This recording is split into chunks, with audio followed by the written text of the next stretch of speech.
ఈ వీడియోని నేను మహేష్ బాబు గారిని విమర్శించడానికి చేయలేదు. ఇక్కడ మహేష్ బాబు గారి అభిమానులు ఎవరైనా ఉంటే తొందరపడి నన్ను తిట్టకండి. మురుగదాస్ అని పేరు పెట్టుకున్న బురదదాస్ను విమర్శించడానికి ఈ వీడియోలో స్పైడర్ సినిమాని విశ్లేషించబోతున్నాను. అందరికీ నమస్కారం అండి. కిన్నెర సాని ఛానల్కు స్వాగతం. ఈ స్పైడర్ సినిమా మహేష్ బాబు గారి సినీ జీవితంలోనే అతిపెద్ద డిజాస్టర్ అనే చెప్పాలి. మహేష్ బాబు గారికి వెన్నుపోటు పొడిచిన సినిమా ఇది. మహేష్ బాబు గారిని ద్రోహంతో దెబ్బేసిన సినిమా అనే చెప్పాలి. ఈ స్పైడర్ సినిమా కథ అంతా ఐబీ కార్యాలయం నేపథ్యంలో జరుగుతుంది. మన తమిళ బురదదాస్ ఏం చేశాడంటే అసలు ఐబీ అధికారుల బాధ్యతలు ఏమిటి, వాళ్ళ విధి విధానాలు ఏమిటి అని కనీసం తెలుసుకోకుండా, కనీసం హోంవర్క్ చేయకుండా స్క్రిప్ట్ రాసుకున్నాడు. కథకు ఏమాత్రం సంబంధం లేని ఒక దరిద్రమైన లవ్ స్టోరీని రాసుకున్నాడు. మళ్ళీ ఆ దరిద్రానికి ఫ్రెండ్స్ విత్ బెనిఫిట్స్ అని పేరు పెట్టాడు. ఇందులో విలన్ అంట మెట్రో నిర్మాణ పనుల్లో పనిచేస్తాడంట. అక్కడ పనిచేసే మెట్రో కూలీలను చంపేసి మెట్రో పిల్లర్లలోనే సమాధి చేస్తాడంట. అరే యదవదాస్గా, నీ బతుకి ఎప్పుడైనా మెట్రో పిల్లర్ నిర్మాణాన్ని దగ్గరుండి చూసావరా? కనీసం ఇల్లు కట్టుకునేటప్పుడైనా పిల్లర్ వర్క్ ని గమనించావా? నిజానికి మెట్రో పిల్లర్లో మనిషి శవాన్ని కాదు కదా, కనీసం ఒక ఎలక శవాన్ని కూడా వేయడం కుదరదు. ఒక ఎలక శవాన్ని కూడా అందులో వేయడం కుదరదు. ఎప్పుడైనా మెట్రో పిల్లర్ వర్క్ దగ్గరికి వెళ్ళి చూడు, ఎలా పనిచేస్తారు, మెట్రో కమ్మిలు ఎలా కడతారు, ఆ రాడ్లు ఎలా కడతారు అన్ని జాగ్రత్తగా చూడు, నీకే తెలుస్తుంది. పనికి మళ్ళీ ఎదవ నువ్వు, నీ లఫూట్ లత్కొర రైటింగ్స్. మహేష్ బాబు గారిని హీరో అని చెప్పి ఎస్జే సూర్య చుట్టూ కదలుకున్నాడు. ఫోకస్ మొత్తం ఎస్జే సూర్య మీదే పెట్టాడు. మహేష్ బాబు, ఎస్జే సూర్య ఇద్దరు ఉండే సన్నివేశాల్లో కూడా కెమెరా ఫోకస్ మొత్తం ఎస్జే సూర్య మీదే ఉంటుంది. ఇంటర్వెల్ ముందు మెట్రో పిల్లర్ దగ్గర హీరో విలన్ తమ్ముడిని చంపే సన్నివేశం ఒకటి ఉంటుంది. కనీసం ఆ సన్నివేశంలో కూడా మహేష్ బాబు గారి ముఖాన్ని కనిపించకుండా చేశాడు. విలన్ ముఖాన్ని మాత్రమే కనిపించేలా చేశాడు. ఇన్వెస్టిగేషన్ సన్నివేశాన్ని ఏదో డార్క్ నైట్ సినిమా అనుకుంటూ అక్కడ నుండి కాపీ కొట్టి లేపేశాడు. ఆ సన్నివేశంలో కూడా మహేష్ బాబు గారి ముఖాన్ని చూపించకుండా విలన్ మీదే ఫోకస్ మొత్తం విలన్ మీదే చేశాడు. దాదాపు 120 కోట్లు పెట్టి ఖర్చు పెట్టించాడంట. ఇందులో 20 కోట్లు ఈ బురదదాసే మింగేసి ఉంటాడు.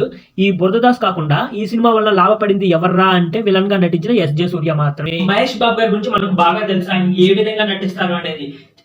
మహేష్ బాబు గారు చాలా సెటిల్డ్ గా నటిస్తారు, చాలా ఇంటెన్స్ గా నటిస్తారు అనమాట. అంటే కళ్ళతోనే హావభావాలు పలికించేస్తారు. ఉన్న చోటే ఉండి కళ్ళతోనే హావభావాలు పలికించేస్తూ ఉంటారు అనమాట. మనం ఈ విషయాన్ని అతడు సినిమాలో బాగా గమనించవచ్చు.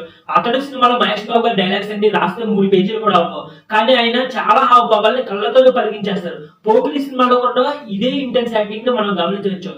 అంతెందుకు సుకుమార్ గారు డైరెక్ట్ చేసిన వన్ డే ఒకటే సినిమాలో కూడా మహేష్ బాబు గారు కళ్ళతోనే హావభావాలు పలికిస్తూ ఉంటారు.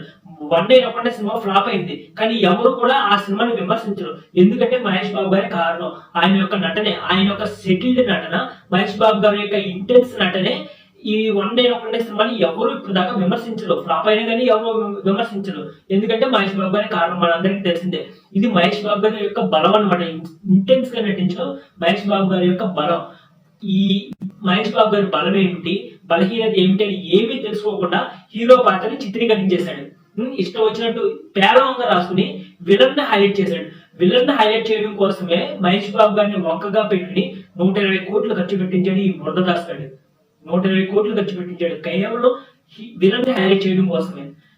ఇతను ఇంతకుముందు గజనీ అనే ఒక సినిమా తీశాడు, తర్వాత తుపాకీ అని చాలా సినిమాలు హిట్ సినిమాలు తీశాడు తమిళంలో. అవి తెలుగులో 70, తెలుగులో కూడా మంచి బాగా హిట్ అయ్యాయి. తర్వాత హిందీలో ఇదే గజనీ సినిమాని అమీర్ ఖాన్ తో రీమేక్ చేశాడు. ఇదే తుపాకీ సినిమాని అక్షయ్ కుమార్ తో రీమేక్ చేశాడు. అక్కడ కూడా హిట్ అయింది. కానీ అక్కడ విషయం ఏంటంటే హిందీలో రీమేక్ చేసినప్పుడు ఇంత భారీ బడ్జెట్ పెట్టలేదు, 120 కోట్లు పెట్టలేదు, కనీసం 50 కోట్లు కూడా అవ్వలేదు ఆ గజనీ సినిమా కానీ ఆ తుపాకీ సినిమా కానీ. హిందీలో మన తెలుగులో వచ్చేసాక మహేష్ బాబు గారి గుడ్డిగా నమ్మేసి నిర్మాతలతో 120 కోట్లు ఖర్చు పెట్టించేశారు అనమాట. అసలు ఎందుకు నమ్మారో కూడా అర్థం కాలేదు. దీన్ని అసలు కథ ఏముంది, విలన్నే హైలైట్ చేయడానికి కథ రాసుకుని 120 కోట్లు ఖర్చు పెట్టించాడు. ఈ బురదదాస్ గారు ఎంత పనికి మాలేదు అంటే ఈ స్పైడర్ సినిమా ప్రచారంలో, స్పైడర్ సినిమా గురించి కదా మాట్లాడాల్సింది ప్రచారంలో, కానీ స్టాలిన్ సినిమా గురించి మాట్లాడాడు. స్టాలిన్ సినిమా గురించి ఏం మాట్లాడాడు అంటే నేను స్టాలిన్ సినిమా సరిగ్గా తీయలేకపోయాను, అందుకే ఫ్లాప్ అయింది అని మాట్లాడాడు. మనందరికీ తెలిసిందే స్టాలిన్ సినిమా ఎంత సూపర్ హిట్ అయిందో. ఠాగూర్ లాగా బ్లాక్ బస్టర్ కాదు, ఇంద్ర సినిమా లాగా బ్లాక్ బస్టర్ కాదు, కానీ ఇది సూపర్ హిట్ సినిమానే. ఎక్కడ ఏ స్టాలిన్ సినిమా కొనుక్కున్నా, ఏ ఎగ్జిబిటర్ కానీ ఏ డిస్ట్రిబ్యూటర్ కానీ ఎక్కడ నష్టపోలేదు. కానీ వీడు వచ్చి ఏం చేశాడు, స్టాలిన్ సినిమా ఫ్లాప్ అన్నట్టుగా మాట్లాడాడు స్పైడర్ ప్రచారంలో. ఎందుకంటే స్టాలిన్ సినిమా చిత్రీకరించేటప్పుడు చిరంజీవికి, మురుగదాస్ కి కొన్ని విభేదాలు వచ్చాయంట. విభేదాలు వస్తే ఏం చేయాలి, మాలో కంప్లైంట్ ఇవ్వాలి, లేదంటే డైరెక్టర్ అసోసియేషన్ లో కంప్లైంట్ ఇవ్వాలి. అంతేగాని ఇంకో సినిమా ప్రచారంలో ఆ సినిమా తక్కువ చేసి మాట్లాడేది ఏంటరా? పైగా నువ్వు తీసిన సినిమాని నువ్వే తక్కువ చేసి మాట్లాడుకుంటే నీకు ఎవరన్నా మళ్ళీ అవకాశం ఇస్తాడు చెప్పు. ఇదే ఏమైందంటే స్టాలిన్ సినిమా గురించి తప్పుగా మాట్లాడేసరికి చిరంజీవి గారి అభిమానుల్లోకి చాలా నెగిటివ్ గా వెళ్ళిపోయింది. ఆ ఎఫెక్ట్ సినిమా ఓపెనింగ్స్ మీద, రన్నింగ్ కలెక్షన్ మీద బాగా పడిపోయింది అనమాట. మనందరికీ తెలిసింది చిరంజీవి గారు అంటే మహేష్ బాబు గారికి ఎంత అభిమానం. మహేష్ బాబు గారు అంటే చిరంజీవి గారికి ఎంత అభిమానం మనందరికీ తెలిసిందే. కానీ ఫ్యాన్స్ లోకి నెగిటివ్ గా తీసుకెళ్లిపోయేలా చేసింది ఈ డైరెక్టర్. చిరంజీవి మీద కోపం ఉంటే ఆయన మీద చూసుకోవాలి కానీ వేరే సినిమా ప్రచారంలో ఏంట్రా, వేరే సినిమా ప్రచారంలో చేసేది ఏంటి?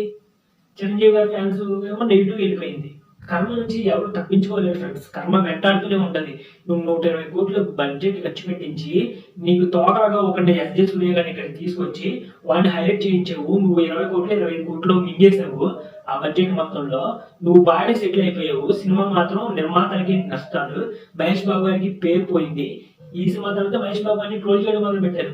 ఈ సినిమాతోనే తెలుగు సినిమా వర్సెస్ తమిళ సినిమా అని సోషల్ మీడియాలో వార్ మొదలైంది అనమాట. ఈ సినిమాతోనే మొదలైంది. ఈ సినిమాతోనే మహేష్ బాబు గారిని ట్రోల్ చేయడం మొదలు పెట్టారు. కర్మ ఊరికే పోతుందా? ఇప్పుడు ఈ బృందదాస్ అనే డైరెక్టర్ కి నిర్మాతలే దొరకట్లేదు, ఇటు తమిళ్లో కానీ అటు తెలుగులో కానీ. ఎందుకంటే రజనీకాంత్ దర్బార్ అని తీసి 200 కోట్లు ఖర్చు పెట్టించాడు. 200 కోట్లు పోయాయి. బూర్దిపాలు 200 కోట్లు. ఇప్పుడు తెలుగులో వీడికి ఎవరు అవకాశాలు ఎవరు, తమిళంలో ఎవరు అవకాశాలు ఎవరు, వీడి కోసం పెట్టుబడి పెట్టడానికి ఎవరు ముందుకు రావట్లేదు. ఇప్పుడు వెళ్ళి హిందీలో వెళ్ళి, నాకు ఈ మధ్య కొన్ని వార్తలు వచ్చాయి, హిందీలో వెళ్ళి అక్కడ బూట్లు నాగుతున్నాడంట, అక్కడ నిర్మాతలు బూట్లు నాగుతున్నాడంట, ఎవరైనా అవకాశం ఇవ్వబోతాడా అని. సల్మాన్ ఖాన్ కోసం సినిమా తీయాలని వెంటబడుతున్నాడంట. ఆడికే దిక్కులేదు సల్మాన్ ఖాన్ ఆడికే దిక్కులేదు. కాలు బయట పెట్టడానికి భయపడుతున్నాడు. వాటిని వీడి సినిమా తీయడానికి చుట్టూ తిరుగుతున్నాడు. అలా ఉంటది కర్మ ఫలితం అంటే, అలా ఉంటది. ఓకే ఫ్రెండ్స్, నా విశ్లేషణ నచ్చినట్లయితే లైక్ చేయండి, షేర్ చేయండి, సబ్స్క్రైబ్ చేయండి. అలాగే ఈ విశ్లేషణపై మీ అభిప్రాయాన్ని కామెంట్స్ ద్వారా తెలియజేయండి. ధన్యవాదాలు.